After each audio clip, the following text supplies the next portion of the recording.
for racial injustice. I don't find their action disrespectful to my service or the flag. Yours truly, U.S. Marine. Interesting. Well, first things first, I'm gonna ask y'all to hop on and tag. We are live on Facebook. We are also recording. But while y'all are on your phones, go ahead and tag us in so that everybody can know that we are live and getting busy. Start watch parties if you like. And yes, I'm talking to YouTube fools. And then off with a disclaimer.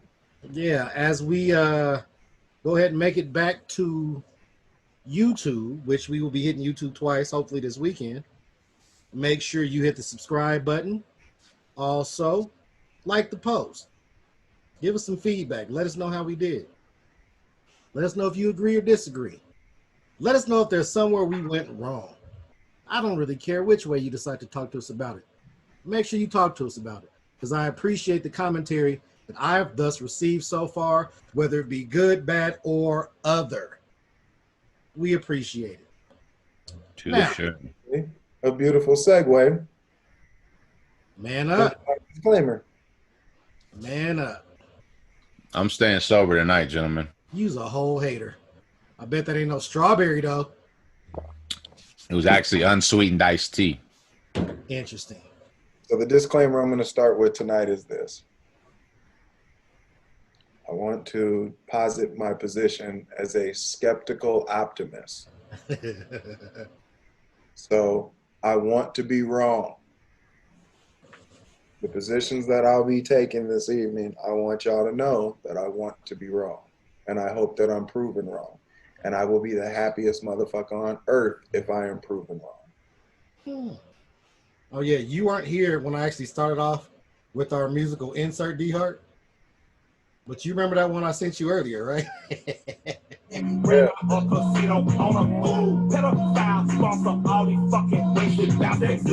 I told you once before that you should kill your master. Now that's the line that's probably gonna get my ass assassin. Master of these politics, swear that you got options, right? Master of opinion, cause you vote with the white collar, right? The 13th Amendment, slavery's abolished. Yeah. Look at all these slave masters posing on your dollar. Get it? Look at all these slave masters posing on your dollar. Get it? Look at all these slave masters posing on your dollar. I heard that this morning. I was like, wow. I got about there's like 3 more songs, but I got to like the last 3 tracks. But so far, I mean, it's killer. It's Run the Jewels. It's Run the Jewels. They do their thing. I won't lie. Killer Mike is high on my favorites list. As he should be. I like Killer Mike, man. I like Run the Jewels, bro. I loved him. I loved him back at Kryptonite when he dropped that Ric Flair. Oh my God. Yeah, man.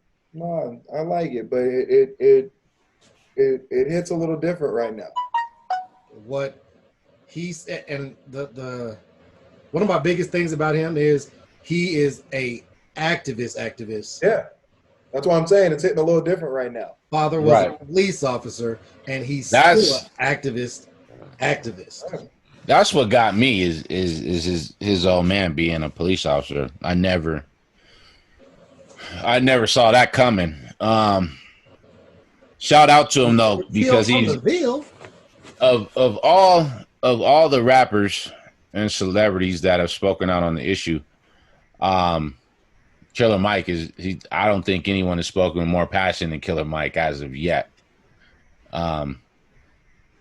You can tell he's really hard up on the issue, man, but this isn't the first time though. I mean, he's been speaking about making sure we're armed, you know what I'm saying, like concealed carry, things of that nature. I mean, do we need guns? No, but is it better to be prepared? Yes. It's our right in this nation, right? Yeah, I mean, it could go either way any day, man. In my personal opinion, so you know, I was always taught just to be ready. And as in Sugar Free said, if you stay ready, you ain't got to get ready. So, Hey, Young Jeezy also said, "Stay strapped, stay strapped." I mean, that's not the point though. Well, Did y'all get a chance to check out Killer Mike's Netflix show? I did. the Buy Black one. No, all of it. He had like 8 episodes, and I sat there for all 8 episodes dying. Yeah. But the one that hit me the hardest, no, there was 2 that hit me pretty hard. One of the 2 that hit me the hardest was when he tried to incorporate the Crips and Bloods into making money. Yeah, I saw that episode. That one all was the different promos, like the sodas and shit that they could do. Yeah, that shit was hot. Actually, Let me attack this from a different angle. My biggest issue that I had with this whole thing, and by this whole thing, I'm talking about let's I know a 21-page apology, right? So he's done the whole apology, I'm sorry thing. Who's that? I didn't hear you. Drew Brees. This is Drew Brees who's put this out now, and he wants you to look in his eyes and wants you to know that he's, you know, this, that, and the other, the whole nine. I'm going to address a couple of things that he said in his statement that gave away a position that's been entrenched. Okay. Now, is this the original, or is this the addressed apology that came out this morning? Yeah, that's the one on the video where he wants you to look in his eyes and that whole shit. And the verbiage is from the original apology. And what he talked about is, in his original statement, what he said was, he does not like disrespect of the flag of the United States or our country. Did he say our or did he say my? Either way, there's an important designation with that. Because if you address that the stars and stripes or the flag with which he's talking about represents the United States, well then what is my or our country? Right. And the reason why that happens is because, quote unquote, the American people has inherently had a white designation. Okay. And because it's had an inherently white designation, when you talk about exercising rights, you inherently associate it with white. It's a normative. It's a white normative. So when crazy ass white boys, irrespective of their felony fucking record, irrespective of whether they're on any sort of terrorist watch list or are supposed to have any sort of weapon or firearm of any sort, when white folks with beards and bulletproof vests walk up on the governor's mansion, nobody questions a thing. Nobody thinks anything of it. Right. The minute that unarmed protesters exercise one of their rights, well then we can send in, we're calling all cars here, baby. Those militia forces that are out in Washington, D.C. are a makeup of a number of different law enforcement agencies. That's how scared they are because of what they've built up in their mind that we are. But yet, the ones who are actually doing the killing, the ones who have actually led the genocide, the ones who have actually led the oppression, the ones who have actually fired shots at the FBI and CIA within the last 20, 30 years, yeah, those are the ones on the Capitol steps and nobody thinks anything about it. Well, let me expound on that. The reason why they are so scared of the unarmed individuals is because they know that once we rise up, they're outnumbered. Right. And you can have as many guns as you want, but you can't kill us all. Let me push back on that. Let me push back on that because understand this. Just because we're peaceably protesting doesn't mean we're not armed. Right. And that's what I'm saying is that what they have a problem with is anytime black people are designated as American people, and Brother Malcolm talked about this, And I ain't talking about the Denzel Malcolm that's tattooed on motherfuckers out there. Did y'all see that shit? Hey, did you see That shit was great. That shit was awesome. Hey. I'm not mad at it. I'm not.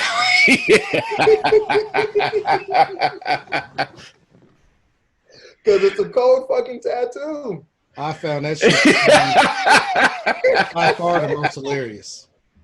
But understand this is that, Hey man, A for effort, my G. Right. A for but effort, bro. understand this, man, is that what Brother Malcolm talked about is that, and James Baldwin too, is that when a white man does whatever, it doesn't matter whether it's him starting a business, whether it's him owning a gun, whether it's him speaking out about injustice. Whenever a white man does it, everybody looks at it and says, way to exercise your rights and way to be a citizen that's keeping the government honest. But anytime a black man comes out and says or does the same things, it is all of a sudden looking as a threat. There needs to be legislation enacted. We are thugs, criminals, you name it. It can be the exact same thing.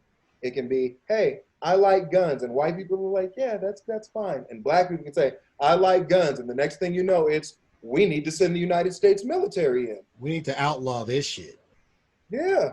So I just to conclude, I just say this is that we have to quit pretending like when we talk about the American people, the only people we're talking about is white people. We're talking about us too. I did notice how we kind of got kicked out of the American conversation when they added in a preface to the name. We became Negro Americans, Colored Americans, African Americans, but the word Americans does not apply to European Americans, Italian Americans, French Americans.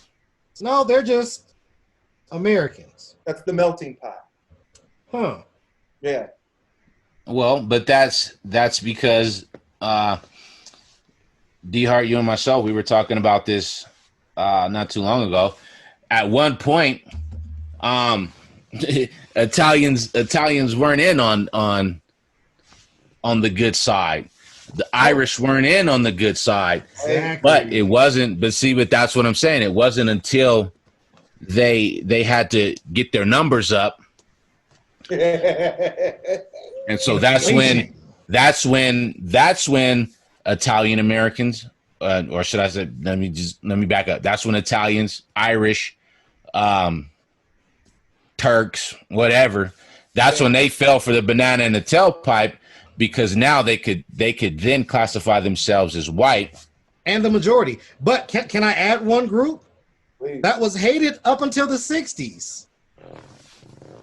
The Catholics. That's right. The Catholics were an ethnic group, but I got a doozy for y'all that's just been sitting in the back of my craw. You do know originally black people weren't even colored in terms of what they were called in the Constitution. We were Native Americans. We were also 3/5 of man. That was way after the fact. Originally, in the beginning of this country, we were Native Americans. I honestly believe that a lot of us still are. What's interesting is Based on this hair right here, here's what's funny.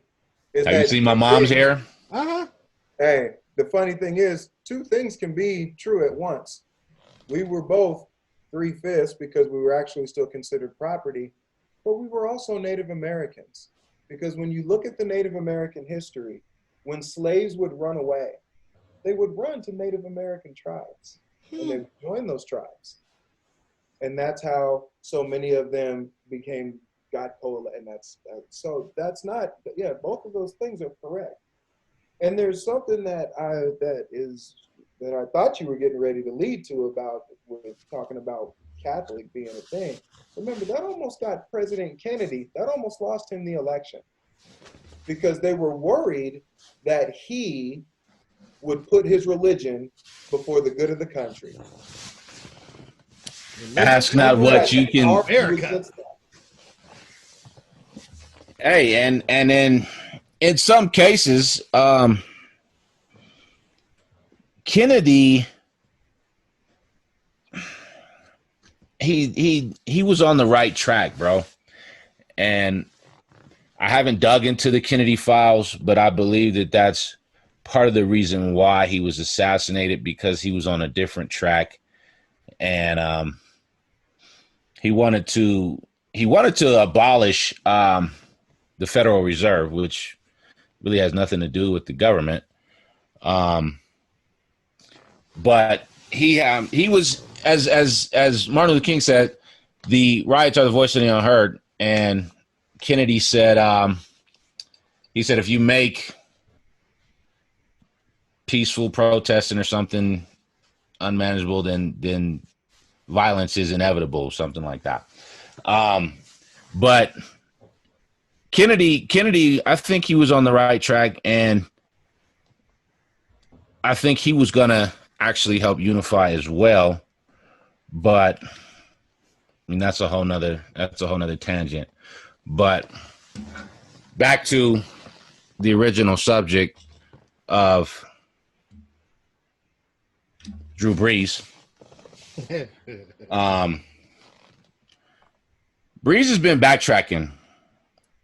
He was so adamant about not respecting anyone that kneel for the flag, yada yada yada. And then today he's issuing an apology, and then something just come across my phone where he's actually checking Trump, him, and telling Trump that now it's not about the flag, when yesterday it was about the flag. I had a conversation today with the individual that we all know. I'm not going to put his name out there because he's not here to defend his side of the story. But he did say that he doesn't believe that Drew Brees was wrong for his opinion. And honestly, I don't think Drew Brees was wrong for his opinion either. But what I do think is that he missed the mark of being able to bring more unification to the circle. But with him missing the mark, he actually caused more division than what he was trying to do. I will reference my disclaimer at the beginning of this show, and I'll say this. I heard your language, and you made sure to say what you said when you said what you said. Right. That's why I started with the whole our country piece, because you're talking about disrespecting the flag, which goes back to what I was talking about being understood as an American. In the First Amendment of the Constitution, it states clearly the right to peaceably protest. And when Colin Kaepernick took advantage of his First Amendment right, he was cast out for it. He was ostracized. He was blackballed. He was ridiculed. He was made to be un-American. And that by itself is un-American. Well, but it's not considered un-American because it was done by the police and because it was done by old white boy Trump and white boy over here and that, and Ted Nugent and everybody else. But the fact is that what they can't stand is that it was an American exercising his First Amendment right. What they don't want to tell you is that the Pentagon had invested just about $6.5 million to make sure that every football player was standing on the field. They don't want to let that out of the bag. Well, it's out of the bag, but they don't want to broadcast that because, again, that further leads to the apology that they need to be handing Colin Kaepernick. And further, why I keep saying, when it comes to what he said, you're right. He has a right to his opinion, and I'm glad he had it. So that way everybody in that locker room can understand who's at the helm of that fucking team. Is somebody who doesn't understand that a man who took a knee during the national anthem, exercising his First Amendment right, was upholding the honors, traditions, and everything that makes him tear up when he listens to that goddamn song while he stands there with his hand on his heart. Our people have fucking held that shit. They went and died over in those same countries doing that shit and came back to this raggedy motherfucker and weren't able to take advantage of the same privileges that motherfucker's grandfather had. So when are you sure? Because a lot of people don't think that happened. I know. And the fact that Colin Kaepernick took a knee and he did what anybody else should be able to do, irrespective of how much motherfucking money the Pentagon gave you. In fact, if the Pentagon gave you that fucking money, they should actually be promoting that and putting that on fucking Wheaties boxes, because that's actually exercising your First Amendment rights. But it isn't when he's not considered an American. And as we know, that's what I was going to get to. Negroes are not considered Americans. That's why I started with this shit and said, American people has inherently had a white designation. And that's why when you saw Colin Kaepernick taking a knee, you saw it as disrespect. And that's why I say, I hear the language that you're using, motherfucker. And that's why your 21-page apology ain't worth the fucking squirt of fucking piss or your ass that you're going to wipe with it later after you get done shitting. Is because the fact is you told on yourself. You let it be known that the motherfuckers that are blocking for you, catching your footballs, making sure they play defense for you, going out there throwing their bodies on the line, getting traded, losing money behind your ass not being able to get the job done. Them motherfuckers you don't see as American citizens. Right, but that's what I'm saying though. It's considered disrespectful because the individual that's doing it, these individuals don't consider him to be a full-blooded American, red-blooded American, and that's why it's disrespectful. That's why, and that's the only reason why. There is no other reason as to why they see it as disrespectful. It's because of who it's coming from and what they consider him as. But that's and that's what Drew Brees. Like I said, you don't owe an apology, Drew Brees. We know where you're at, baby. No, you owe an apology. We're good. You owe I'll say this. He owes. Let me say this. Hold on. He owes an apology for missing the mark. He doesn't owe an apology for his opinion. He owes an apology because he missed the mark and his opinion was insensitive.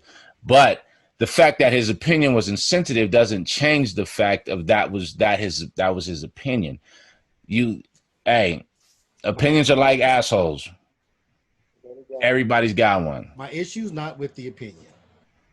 My issue is that, as he said in his probably third apology, him having conversations with people about the subject opened his eyes. Had he not said what he said, he never would have had the conversations that led him to be where he is now. But why is he just now having these conversations? Like, it doesn't affect him. It doesn't affect him. That's D-Hart. That's why he said the opinion is bullshit, bro. This is why I'm taking the optimistic side. There's only one way to change that opinion, correct? And that's to have those conversations. Trust me, his opinion ain't changed, bro. I had a conversation with somebody this week. So you're acknowledging that even while Colin Kaepernick was taking a knee, Drew Brees wasn't having these conversations? No. It didn't affect him. I know. You know why he had the conversation? Because the internet lit up on his ass. When Colin Kaepernick did his thing, you also didn't see Drew Brees write a dumbass statement. No, he made sure to say it on air. Now, that was a monumental fucker. But I had a conversation. I had a conversation with an analytical person this week. And the only way for me to get that person to hear literally what we're saying was to get them out of numbers. I see numbers. When you sit here and tell me that black people aren't threatening, black on black crime says otherwise. So you're reading statistics to try to justify the means. Now, what I shot back at him was seeing how white people commit more crimes in this nation across the board. Why aren't y'all afraid of them? Because there's more of us. Do you actually believe that black people are 13% of the population in this nation? How's that possible? Because if we commit so much black on black murder, that number should have dropped to 6% by now. And if it's still hovering at the 13 mark, apparently there was a lot more than 13% to begin with. But he keeps on throwing these Fox News stats at me. But that's what they all do to justify the fact that they're semi-quasi racist. So my thing is this. Drew Brees is finally having these discussions because he realized how much he was getting ready to fucking hit his ass. So there is no reason as to why he shouldn't have had the conversation before now. Cap's been kneeling since what, 2016? 15. Okay. 2015? Now let's hit a lot closer to home. What about Big Fangio sticking his foot up his ass? What about that shit? Come on, Bronco Ganger, don't bang. What about it? Let's talk about Do that. you hear me co-signing for him? Don't get No, he's yours. And Yeah. if he's yours, normally you ride for him. and the fact that he don't see racism is bullshit because it don't affect him. That's why he don't see it. But you saw him backpedal too and apologize. That motherfucker backpedaled his nuts off. So let's talk about it, nigga. I'm black first, bro. Bronco gang second. I didn't understand. But there was another comment that was made, which made me even madder. If the U.S. society was set up the same way an NFL locker room is set up, we'd be much better. What? I've already had discussions on this topic all week. I understand where they're going with it. Understanding that everybody in terms of going towards a goal has Towards the same goal. Man, stop it. Right. Stop it. 4 black head coaches. And you're telling me that's diverse? Right. That's strike one. Well, for starters, let me say this.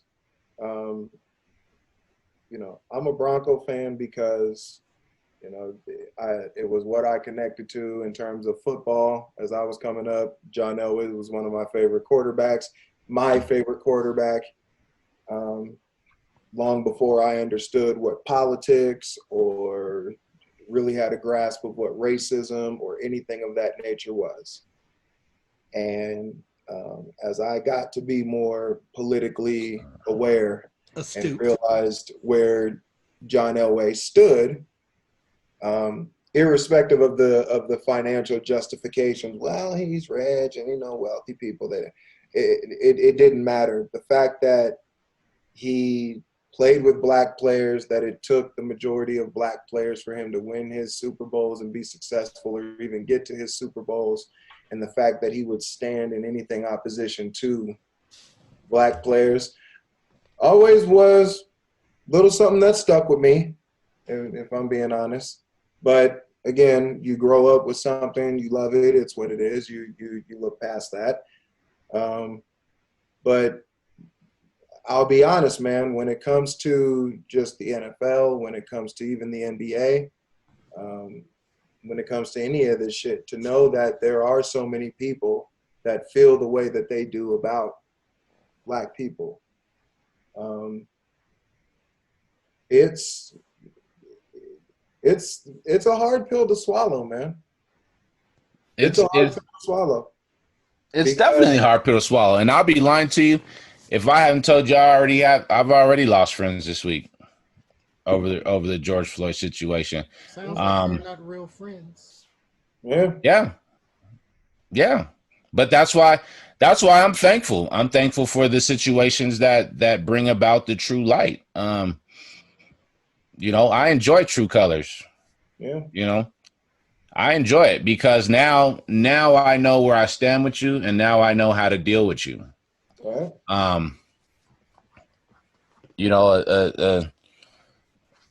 A smile is just a frown turned upside down. Smiling faces tell lies, and I don't want any fake smiling faces.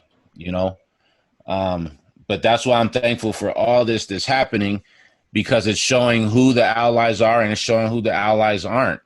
If you've been watching the news, like it's a vast array of different races out there that are actually going to bat for this Black Lives Matter thing, man. Yeah. And that is bigger. That makes the whole movement that much more bigger, in my opinion. Can we change the name of the movement? Because there's an issue with Black Lives Matter. Like, Go ahead can we and call preach, it? brother. If I had the organ, I'd hit it for you right now. Let's go. See, Go to can we church. call it Black Lives Also Matter or Black Lives Matter Too? Because Some the Black Lives Black Matter lives matter to some. organization, huh? You like Black also? lives matter to some. How about Black Lives Should Matter? I'm with you on that one. No. One more time. One more. Blacks are really Americans. Blacks are really Americans. So blacks are really Americans movement. If that's what you called it, I think we would probably open up even a bigger can of worms. I doubt it. And the reason why I do not want to be with the Black Lives Matter, somebody is funding that organization that's been doing some dirty shit his whole fucking life. All of them have. And as soon as you mention that movement with that name, certain people where you're trying to change their mindsets in regards to blacks are also Americans, all they hear is the Black Lives Matter movement and they mention his name. As long as his name is attached to that movement can't be what y'all think it is because he's behind the scenes spinning his worldwide Illuminati webs. I had this argument. This is an additional argument I had this week. What does that have with the movement that's going on? You keep using that phrase. I'm going to keep using these facts. You're right. I'm sorry. The thing with that is they're trying to deflect from the issue. Once you heard D Hart. You heard D Hart earlier. But they're only using that to deflect from having to deal with the real issue. But that's not true if somebody behind the scenes. Okay, time out. You open up a brand new car shop, Zoe. Yeah. And a Nazi fronted you the money. Yeah. We all know the Nazi fronted you the money. Yeah. So it's okay that the Nazi fronted you the money, even though we know he did it and we won't support you doing it. Well, then you don't support me, I guess. I don't know, dude. I mean, we know because who killed Malcolm X, and we let that motherfucker live in Philadelphia. That's a fucking life. So sure. Unfortunately, I hate to bring up the fact that that's a bad example, but yeah, actually, that would probably be some shit that would happen. And I know where you were going with it, and it shouldn't be that way. But you know what the fuck it is. Let me tell you why I say this, man. I've said this from the beginning, and this is why it really fucks with me. This is why I said I started the night with the disclaimer that I did. Why did it take so many motherfuckers dying for y'all to finally be like, oh, okay, then let's start the minstrel show? Because I told you, it's something. Is the difference between this one and Eric Garner, Mike Brown, Philando Castile. The difference between all of these, man, is the fact of how, not necessarily how it happened, but we got to see every single angle of this fucking deal, dude. Every single angle, and they can't be like, oh, well, he was resisting arrest or he was doing this. Well, hold on. Let's go back and look at the 10 angles we have. No. The fact that it happened in Minneapolis, which is supposed to be somewhat of a progressive, diverse city. Like I said, if this happened in Mississippi or Alabama or one of those hick towns, it would not be getting this type of publicity, because that's the type of shit that you expect down there, and it wouldn't have gotten that far. Go ahead, Jesus. I think that this is a little bit bigger than just that. That plays a part. But the fact that you just had 4 incidents in the last 3 weeks, and they're all televised. I think even people that watch the news, I refuse to watch the news because I call it the bad news. But I think that people that are literally watching the news are also sick of the shit. You're literally making people that stayed silent come out and be like, y'all are fucked up. Guys, I'd like to remain silent, but y'all are being too fucked up. Guys, I'm gonna toss this in here. So, the best way I know how to explain it is this: is that, you know, when you started in Double Dragon, you know, you started with your fists, but as you moved along, in order to get through that level, you had to be able to use weapons. And over time, law enforcement has been able to use weapons. Now, I'm going to juxtapose the Rodney King timeline with the George Floyd timeline and tell y'all why I say I'm skeptically optimistic. In the Rodney King beating, you didn't need but one angle. We all can see it clear. You don't even need that shit to be HD. You realize they haven't had to clean that motherfucker up. It was shot perfectly. You can see it. You know exactly what the fuck happened with that. All the static on your TV was the sparks coming off his ass. And 48 hours after that, they arrested all four of them. 48 hours later. In George Floyd's case, it took 4 days of protesting before they arrested the first officer. It took 4 days of unified, we're all together, we got your back protesting for them to be like, you know what? We should probably arrest one of these motherfuckers. But 48 hours after they beat the fuck out of Rodney King, they were like, no, we need to arrest all four of these motherfuckers. This shit is crazy. We got to do something. Now that they finally got now that they've got all four charged, when they got all four charged in the LA case, what happened that first trial? It lasted a little over a month, cleared of all charges. It's what sparked the LA riots. So what do you think's gonna happen now if justice don't happen? We still got a year. We still got a year before this trial is going to happen, minimum. They might push it up to maybe 6 to 8 months if we're lucky. It's going to be a year before they have this trial. You know what happens just in the next 6 months is our presidential election. They're going to find a way to move counties. You know that's how it's going to go. People's opinion is going to change. That's exactly what the fuck happened with Rodney King. We already had the "can we all just get along" speech. His brother came out, guys, we don't need to do any more destruction. We don't need to. That's the "can we all." It's all lining up the same way. And one of the things I said at the beginning of this shit is that if we've learned anything from history, it's that we don't learn from history. And already they've put out a coroner's report saying, well, it was those underlying causes. Oh, no, his family got another one done. I know that, but the police and their official coroner was, it was underlying causes. Not because it's accurate, but because they're creating a narrative. And Attorney General Keith Ellison has already said, well, you know, it's tough prosecuting cops. He did say that, but Tough my ass. Can I ask a question? So I'm just saying, I'm just saying, the way it's going, it's already not looking good. And that's why I say I'm a skeptical optimist about all this.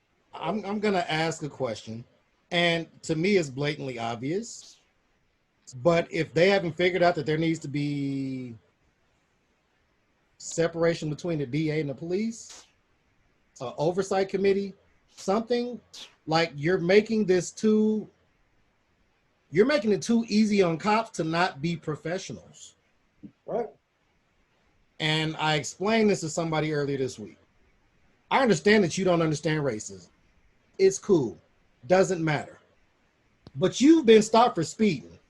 And the cop walked up, tapped on your window, gave you a wink, asked you for your license and registration. That's cool. When he walked up to my car, he had his hand on his gun, with his finger on the clip, trying to figure out when he asked me for my license that he asked me for, if my wallet was a gun. Right.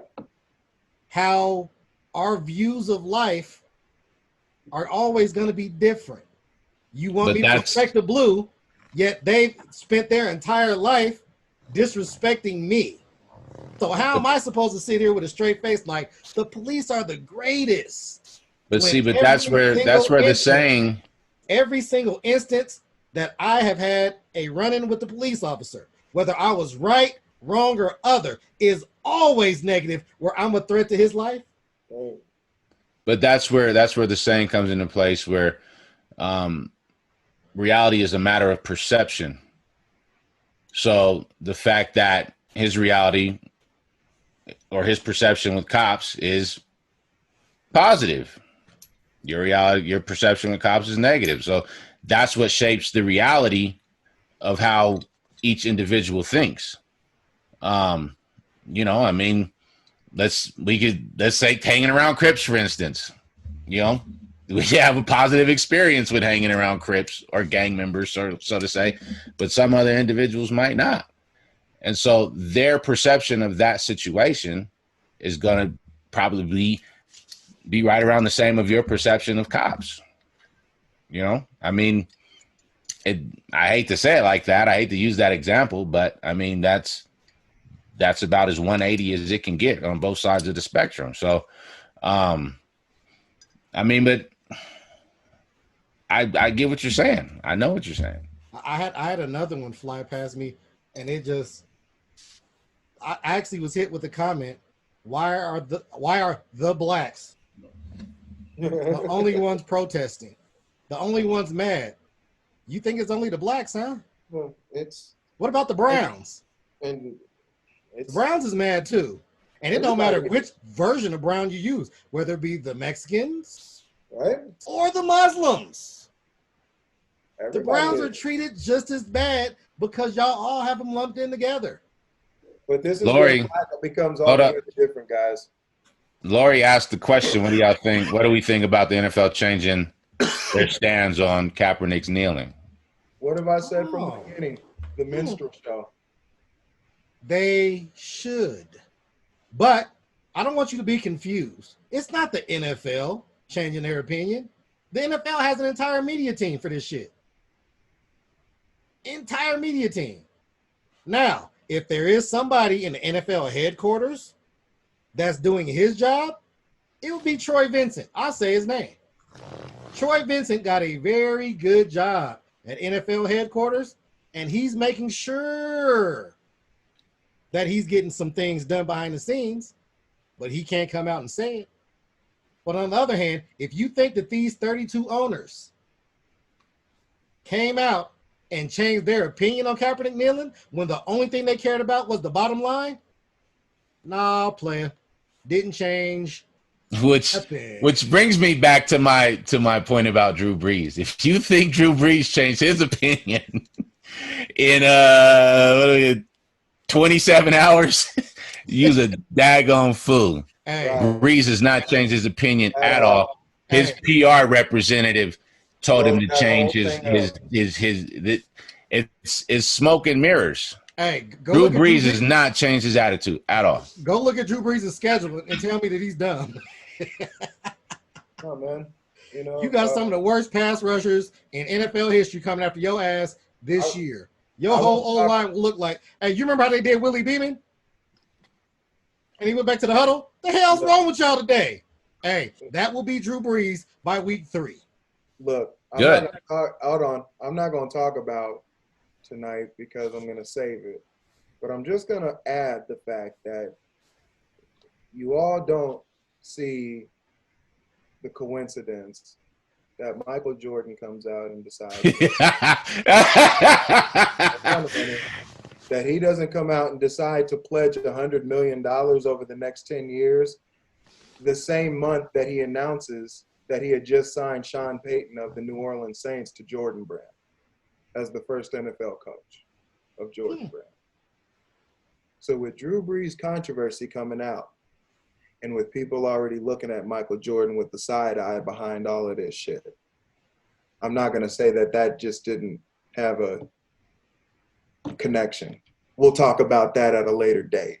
We'll talk about that on a later date because in my opinion, I think the $100 million pledge was, one, long overdue, and two, You think that'll be enough? I mean, No. Y'all got mad at him But- for not donating $1. Now y'all mad at him for donating 100 million. He Jamel can't win in Red- y'all's eyes. but see, but Jamel Red, D-Hart, D-Hart. But that man makes $190 million that we know about off of his Jordan shoes alone. So he wouldn't even give the full fucking, well, you know, I'll give a little bit of that. That man is supposed to be a fucking billionaire. He owns the fucking Charlotte Hornets. The motherfucker has made so much money off of people who believe him to be the greatest of all time and believe him to be this motherfucking great performer. And the fact that you wait as long as you fucking do, and you wait until people start bringing up LeBron James as the GOAT, not only because the motherfucker found a way to get to 8 consecutive finals with 3 different teams, not only because he found a way to do it while also making sure that he stood up for every last one of those black men that died at the hands of police or at the hands of racist white motherfuckers or otherwise. And not only did he open a school in his home fucking town in the midst of winning a championship, was all of a sudden, you know what? I'll release all of this footage and I'm going to let everybody know how great I am. I'm trying to tell you, he's trying to compete with a man that got into his head about him potentially entering the conversation of GOAT and him having actually done it the right fucking way. And that's why all of a sudden there's statements. That's why all of a sudden there's motherfucking donate. Because, hey, you sent me, what was it, a month or so ago? Oh, well, it was NAACP. He was sending No. I told you it was the United Negro College Fund. Yes, thank you. United Negro College Fund since the 80s. Oh, you're throwing a couple of $100,000 over here for a scholarship there. You done this, that, and the third. And now all of a sudden, when it all starts getting real, now in his documentary, I don't want to talk about politics, but I sent a donation. Now all of a sudden you want to talk. Hey, Republicans buy shoes too. They do. Come on, man. Come on, man. Fumble on the play. Fumble on the fucking play. Hey, it was locker room talk. Y'all better quit talking about Black Jesus. So all that to say this is that when we talk about what Drew Brees doing in his backpedaling, like I said, when it comes to his fucking language and when it comes to the NFL now all of a sudden being okay with talking about police brutality and the whole nine, it's like, you know, there were a lot less black men that died when Colin Kaepernick had taken his knee. And all you had to do was say, you know what? He has a point. Just like you did with domestic violence, just like you did with breast cancer. Just, hey, this is let them talk about it. That's all you had to do. But the fact that you made such a big fucking deal out of it and you enshrined it as what it was to be anti-American, when your own did that one anti-American thing, you couldn't help. You couldn't fucking address it. Can I spread a slash? I'm not even calling it a piece. Can I spread a slash of optimism for the NFL? And my optimism is the Players Coalition that was birthed out of the Kaepernick movement has been doing big things with NFL dollars. Now, what I'm going to say about that is it is highly possible that the Players Coalition is helping to change some of the narrative in the NFL in terms of the owners, because the owners are directly donating funding to this organization of NFL players. So it is possible, since they are paying for it, that they are finally listening. I don't like the odds, but I'm being optimistic today because you two pessimistic motherfuckers are assholes. Normally I'm an optimistic, but not on that, bro. I mean, I'm a half glass full kind of guy, but not on that, bro. have you paid attention to any of the things the Players Coalition is doing with those NFL dollars? Yes. I read a few articles. And I'm not. I do not deny that those are good things. What I have a problem with is this. Is again, it isn't until Brian Gumble and the rest of them are on Real Sports showing the motherfucker in a wheelchair, co-signing with his fucking eyes so his robotic wheelchair can talk to us and tell us what ALS can do. It isn't until then do we look and say, maybe we should look at the strength of helmets and make sure that motherfuckers' head injuries ain't happening. It takes that type of shit happening for whatever fucking reason. And I just don't understand why, with as many black people there have been in the NFL, never mind the quotas they're trying to create for coaching, how when you saw your own brother. The disingenuous quotas. Right. When you saw your own brother, because the NFL is supposed to be a brotherhood, you saw your own brother. He was down on one knee. And just like you, he had people in the military. He had family in the military. He had family that were police. He had friends who probably knew security. They had all of this was all true 4 years ago when he took a knee. We all knew. You knew, I knew, we all knew. They all knew. And you know what they all did? They all looked at that dollar and that contract and they said, you know what, I'm going to go that way. And they left his ass out over there hanging. They didn't have to. There was a handful of brothers that stood with Cap. And they walked away, man. And we can talk about little settlement money that was taken and what was done, and that's all good. But there are moments where you stand up and there's just more important things than medals. When they stood at the Olympics, when Kareem boycotted the Olympics because he wasn't going to go over there and be nobody's puppet, when they took the heavyweight championship away from Ali because he wouldn't go over there and fight nobody who had never called him coon, never called him nigga. When they tell the same motherfucker in the same week that, he gets to have a right to his opinion as the same bitch that told a motherfucker to shut up and dribble. It's like, I got to tell you, man. Let's talk about that for a minute. That's troubling to me. Let's talk about that for a minute. Let's talk about that narrative, the shut up and dribble. But all of a sudden now, Drew Brees has a right to his opinion. It's the same thing. But is that because, once again, what LeBron did was un-American because he's not looked at as an American? But Drew Brees is the spitting image of what an American should be, what an American should look like. So he's definitely entitled to an opinion, and we definitely have to back him on that. Because it's bigger than football. I have a. She did say that it is because it is bigger than football. It's bigger than football. I have a thought that just crossed my mind as you were saying that. Have y'all ever paid attention to the phrase "all American"? Yes, I have. Because every time somebody mentions all American, boop, what picture do you see? That's right. Do you see Herschel Walker? No, you do not. Right.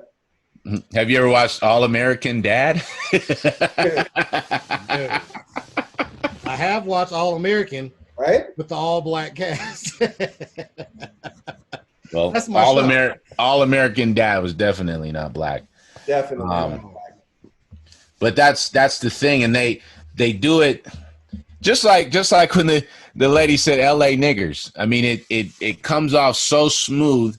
So regular that it's in their everyday conversation. The fact that she didn't even check herself, she forgot that she had told LeBron to shut up and dribble. But because she's so used to talking like that and so used to talking about that against this way, it all comes out normal. And now the fact that we have the ability to type in Google and go back and pull things up. That's why shit's hitting the fan. Right. That's why shit's hitting the fan, because the double standards are now being shown It's in bigger than football. in every facet. Right. And it's bigger than football. It is bigger. It's always been bigger than football. That's right. And that's what makes it so interesting what she says. And that's why, like I say, man, I hear what you're saying. And I love, like I say, I love the Saints for what they,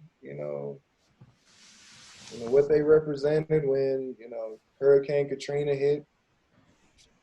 And let all them niggas die the way they did in FEMA trailers. And well, there's so much about that as well. That Hurricane Katrina that we could get into, and how they treated the blacks that got hit down there, and how they treated the Caucasians that got hit down there is totally night and day. I'm gonna say this real quick because I know it's funky, but just on a sport tip for anybody from New Orleans, whoever might listen to this shit, man. I'll say I'm sorry, man. I know that shit's got to hit y'all like a gut because that's your Super Bowl, like that's y'all Super Bowl, the one Super Bowl New Orleans had. No, seriously, like jokes aside, man, like that's your Super Bowl, and he was part of that, and that's one of the best, that's one of the greatest Super Bowls.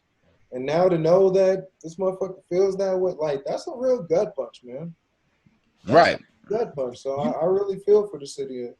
I really feel for New Orleans behind that shit, man. Do you want to know who earned my respect this week with his statement? Carson Wentz. His statement was tough, and I hate that dude. Yeah. But what he said had me sitting back like, man. What'd he say? I mean, I'd have to go find it specifically, but basically he laid it out kind of like Aaron Rodgers when he checked Drew Brees. Yeah. But what Carson Wentz said was thoughtful, impactful, to the point, and y'all need to understand that you need to listen to what's being said versus just hear what they're saying. Well, because you're hearing them, but you're not listening. And like I said, that was the culture at the time, and I get it.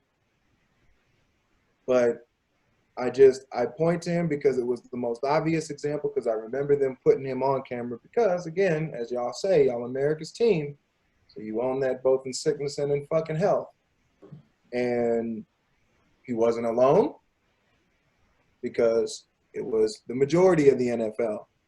And that's why I'm calling this the minstrel show, because 4 or 5 years ago, when all of this really started, and when Kaepernick peacefully protested, when a man from the military came and out with him, they did segments on it, so it's out there too. Hey, we talked about it. This is what shows respect, and he did that. It was in line with showing respect for the military, and still they tried to make it about what it wasn't.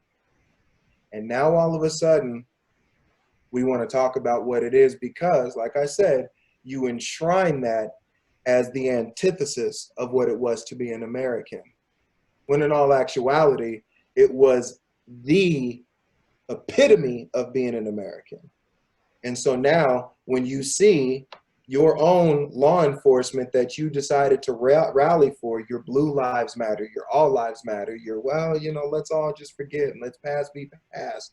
When you see him doing the exact same thing that you denounced and said was the antithesis of being an American, well, now you have to look that in the mirror and say, oh, well, maybe that is too. And that ain't such a great pill. That's a hard pill to swallow, because all of a sudden that means, well, they've been saying it, they've been showing it, and all of a sudden, there's no fucking denying it. Thanks. One last question for y'all before I check out on y'all, because I'm sleepy. My question is the NFL players made the video this week. Mm-hmm. And I know Brother D Hart absolutely hated it. Yeah. It's awesome. I saw it plenty of times. How did it make you feel?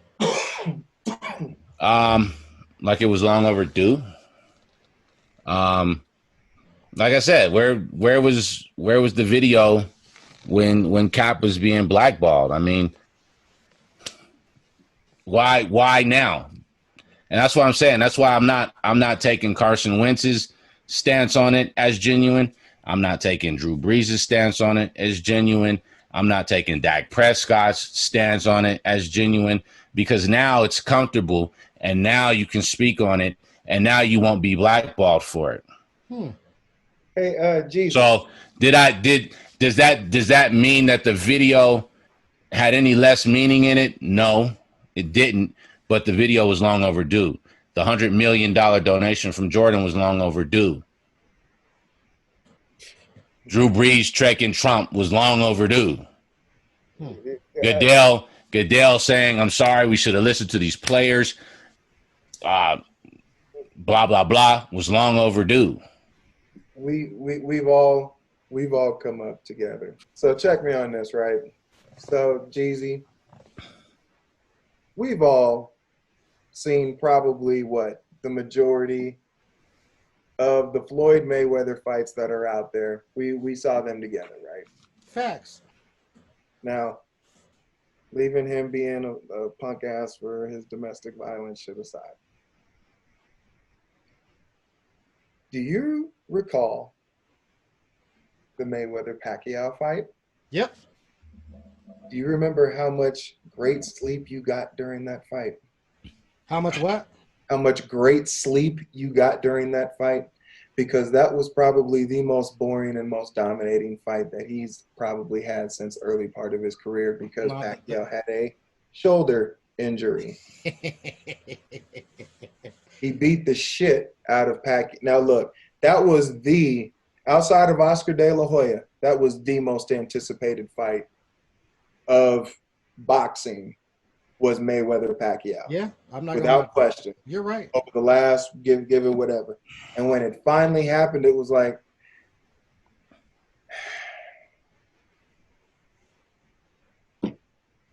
Time out. Do you want to know what that fight actually reminded me of? Do you remember Roy Jones, Bernard Hopkins Part 2? Yeah. And the entire time they fought, they pump faked for like 13 rounds, even in a 12-round fight? So again, you just remember. No, not me. I was invested. I wanted all the 12 rounds to not look close. And I want to hear Pacquiao fans scream every time he threw a punch, knowing that shit didn't land. And so, again, that's what this is, man. This is Mayweather-Pacquiao, dude. Just to give it a sport reference. Because, when it counted, when they really needed it to happen, long before George Floyd had to die, long before Mike Brown or any of them had to die, all they had to do was do exactly what they motherfucking just did when Colin Kaepernick took a knee. And the same thing would have happened. Nobody's going to lose their job. Nobody's going to be denounced for anything, because everybody would have done it. Greg Popovich stood up the same time Colin Kaepernick did when he took his knee. Popovich and the NBA, LeBron and everything from Getty. So it's like, why is it everybody but the league, the brotherhood, gets it? Why are they literally the last fuckers to get it? That's why when I'm watching that, it's like, oh, okay. The funny part is, at least the two leagues we watch made a statement. Did you see that shit from baseball today? I did not. Baseball? Right. And you haven't heard anybody mention hockey. So, which is worse? Which is worse? Releasing a half-hearted statement or still keeping your ass silent in the background, knowing good and damn well that you still on some fuck 'em? A half-hearted statement. Fuck that. Give me that half-hearted statement. At least I know you're thinking about the shit. Nope. It's not genuine. And look, man, like I say, when it comes to, and this is why I think it's fucked up, but it's also revealing is that I don't find it coincidental that in the midst of this, that like with Dak Prescott, that they brought in Andy Dalton, man. And I know that it seems like this is the right backup and this is whatever, but I gotta tell you, man, I don't like the optics of it just aren't good. And that's why, like, it's not just it's everybody, man. It's the fact that the league came out just prior to George Floyd fucking dying, talking about, well, we're gonna institute quotas about minority coaches, and then this shit happens, and then it's like, oh well, and all of a sudden, it, it's just one of them things, man, that just really doesn't quite blow my skirt up. I will say this of all the disingenuine apologies and whatnot, rhetoric going around, I believe Goodell more than I believe any of the other ones. And shit. And I halfway believe Goodell. So you believe Goodell over the other who? Everybody else issuing an apology, saying we should have listened and blah blah blah blah blah. Shit. But and you see how much you believe Goodell? Exactly. If you ain't gonna give Drew Brees a pass, you bet not give that motherfucker a pass. And that's why I've called it the minstrel show, man, because what this is them attempting to get in front of something. Right, because they're so far behind history right now. They're trying to fucking get in front of it, and they're tripping over themselves. I'm gonna make a comment to try to alter your perspective a little bit. Okay, come with it. All right. In the 80s, we saw Jesse Jackson run for president about 12 times. And despite Jesse quite possibly being the best candidate one of those times, Tupac said it best: America was not ready to see a black president. Even though it seemed heaven sent. And then the wheels and times change, and mama, there's that man again comes, and suddenly America was ready for it. And no, we still weren't ready for it. Shit, he got in twice. And I'll give you a pass if he only got in once. When he got in twice, that's a problem. A broken clock is right how many times a day? I don't give a damn. A motherfucking black man becoming president don't happen twice in a row, ever. Ever. Until it happened. It did. Until it happened. So my point is sometimes as a culture or people or whatever you choose to call us, we're not ready for the moment that is there until that moment finally arrives and everybody is finally ready for it. And this very well might be that moment where everybody's finally ready for it. We're finally ready for the change. Obama promised change, but he wasn't allowed to change shit. I believe more in the cops getting indicted for murder than the Drew Brees apology. So, like I said, I'm not falling for that bullshit. You just made the fucking statement, dude, and now all of a sudden, well, now it's not about the flag. You just said it was about the flag yesterday.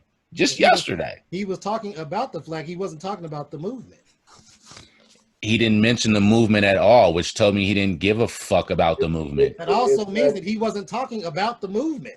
No, he wasn't. What he was talking about was when they asked him about how he felt about the kneeling, which is the movement. They didn't say that when they said protesting during the anthem.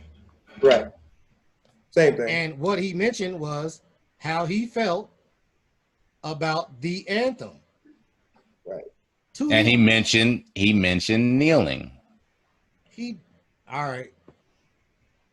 You sure? I can bring it up. I'm going to fucking bed. You can bring up whatever the fuck you want to. I'm exactly. going to sleep. Well, I've been at work since 7:30 this morning. I've been up since 4 a.m. Well, you have fun with that, because before we started all this shit, We both said we was tired as shit. I'll I say am. So I'm about to sip my yak, even though it's whiskey. and I'll say this just to end mine on this, man, is that I'm with you, Jeezy, that yeah, you're right. It doesn't happen until it does. And I'm with you, brother. And I hope, I honestly hope, I'm honestly hoping, like I say, that we actually get some justice and that we change some minds and that some of this truly does happen. I am. But we've entered the phase where, and this is why this is the irony in the fact that Drew Brees is the one who took such a stand, is that the world saw the pass interference call. There's not a person in the world that knows what pass interference is and watches that game and says that's not pass interference. That motherfucker got railroaded. Right. And everybody knows it. Minnesota knows it. The Saints know it. We all know it. Guess who didn't know it? The referee that didn't throw that flag? Motherfuckers who mattered. And we've gotten to a point where the racism that has been a cancer on the United States of America since inception has metastasized to its courts.